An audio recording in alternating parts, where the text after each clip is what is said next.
Charge of Venezuela, co-counsel for the prosecution. So your excellencies, my legal counsel has already discussed the first and second indictment. I shall now proceed with the second and third charges of war crimes of willful killing of military personnel and civilians that counts, and also the war crime of intentionally launching an attack with the knowledge that loss of life or injury and damage to civilian objects on the environment. So, may I now proceed your excellency? So, the prosecution submits that Colonel Joy is guilty of war crime of willful killing of outland military personnel and civilians that counts. So before going into the details of the charges under the said agreement, may I first establish the elements of the crime under Article 8, Paragraph 2AI of the ICC statute, is the war crime of willful killing. So the first element is the perpetrator killed one or more persons. So in count 2, the soldiers and civilians were killed, in which Colonel Joy was in charge of the area.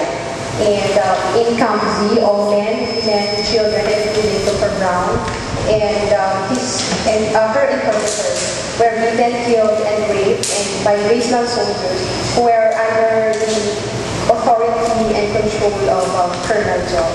And second element, such person or persons were protected under one or more of the Geneva Convention, so 1949.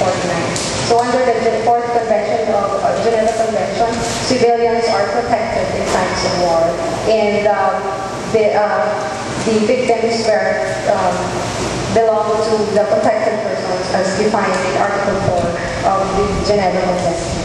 And third, the perpetrator was aware of the factual circumstances that established that protected status. So the statute requires that the perpetrator needs only to know that the victim belongs to an adverse party in conflict. So the Colonel Joy knows too well of the fact that the soldiers and civilians belong to an adverse party in conflict. And fourth, conduct took place. Council did not Colonel Joy, in fact, grounded those people in order to identify whether they were military personnel or member of the armed forces or civilians?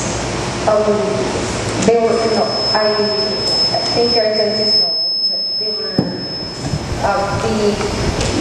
the victims of, or the soldiers and the civilians were actually identified whether or not they were civilians or soldiers.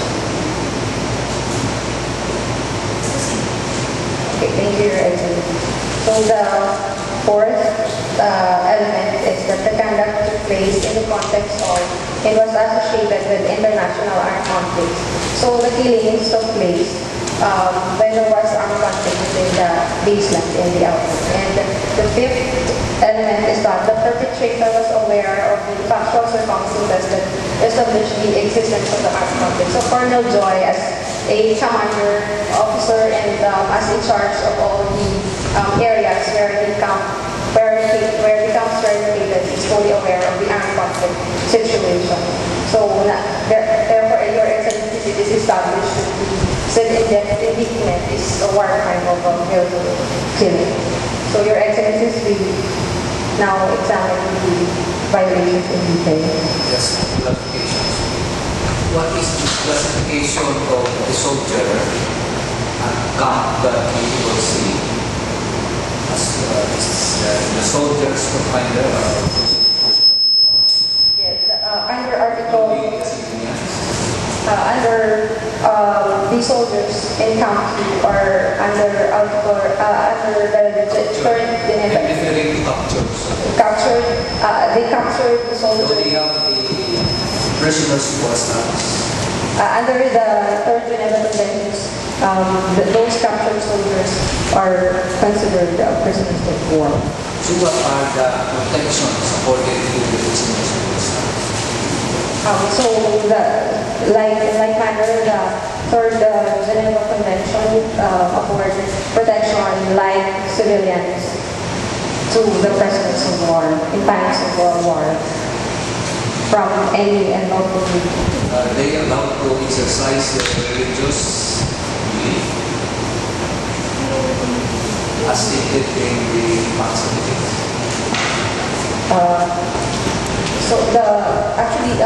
Yes, because Colonel Joy actually ensured that the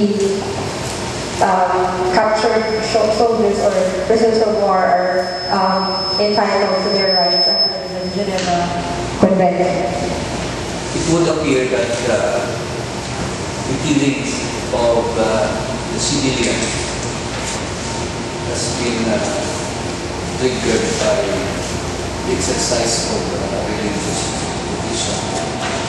So as internists in country having a prisoner's of war status can be confined or can be killed on order or by military necessity, whatever reasons. So since they are protected under the Geneva Conventions, so therefore they are not. So in charge of killing of a prisoner's of war or a civilian, since as the commanding officer you found it hard to distinguish a POW and civilians. But the reasons why there was a charges of unlawful confinement. So, what are the provisions of law of war rights that would somehow give an idea to Colonel Joy to make a right decision? So, Your Excellency, under additional protocol 1, in case there is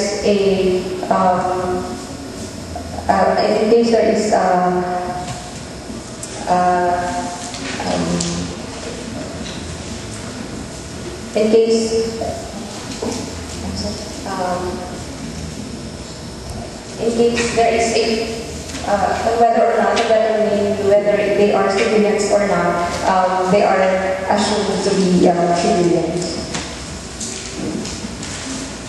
So they are protected. So the prerequisite for establishing willful killing is demonstrating intent. So according to the ICRC commentary of the Article 147 of the Geneva Convention,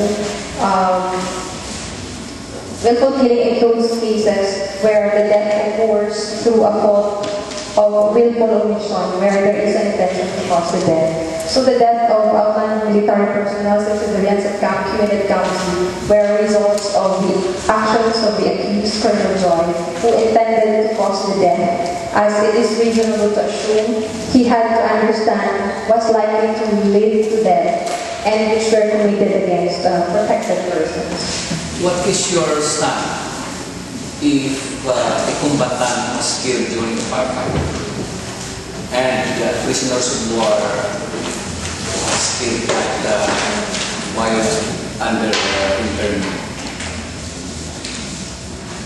If it is it will be considered as willful, it will fall under. Is a combatant killed during a firefight or actual armed confrontation justified under the law of war? And killing of a POW at camp or an intern or having a prisoners of war status also justified? Yes, Your Excellencies, because it is necessary that the killings took place in the context of it associated during the armed conflict. Well, military necessity justifies the killing of a POW at camp. I submit Your Excellency.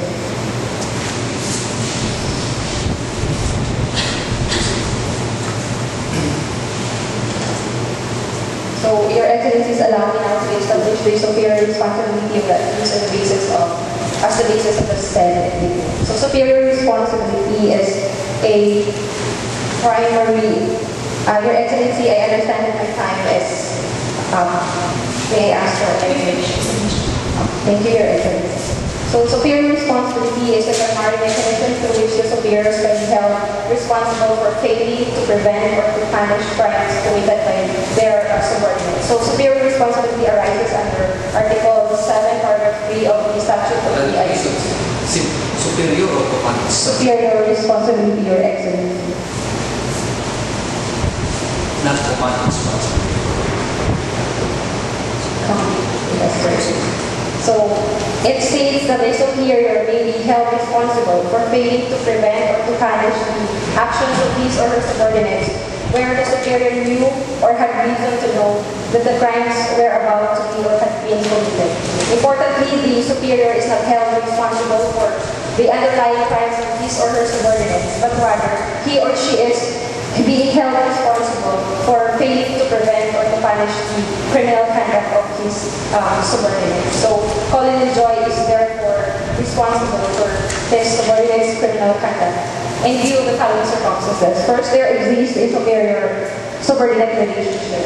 In order to establish a superior-subordinate relationship, it is necessary that the superior exercises effective control over his subordinates. So, Colonel Joy exercises effective control over the baseline army unit and also over the army officers, Sergeant Fuel and Lieutenant Zane. He is in charge of all the baseline soldiers and is responsible for the planning and operation that the army will undertake.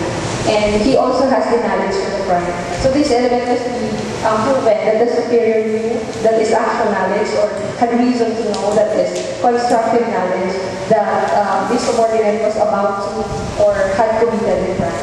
So in Camp Q, Colonel Joy is in charge of the area where the camp is located. Being in charge of the area, he knew or had reason to know that baseline soldiers and the civilians were subjected to waterboarding, involuntary religious instructions, and they get religious rations. This waterboarding that amount as divided under the law 1. There is torture under the law 1. So waterboarding. Yes, sir. It belongs to grade riches under the General Convention, and grade riches includes act officers. So in Camp Z, Captain Joy had reason to know that Sergeant Yule will disobey his orders because of his belligerent character towards the basement people. And third, there is failure to prevent or to punish the subordinates. Since So let me clarify. What is the military rank of Leader White? Leader White was a religious officer of the Baseline Army. As a religious officer of the Baseline Army, is he able to effectively override the orders of Colonel Joy? Yes, because he with Sergeant Buell, they were able to defy the order made by Colonel Joy. And it is your submission that Colonel Joy has effective control over the right and Sergeant Buell as member of these guys.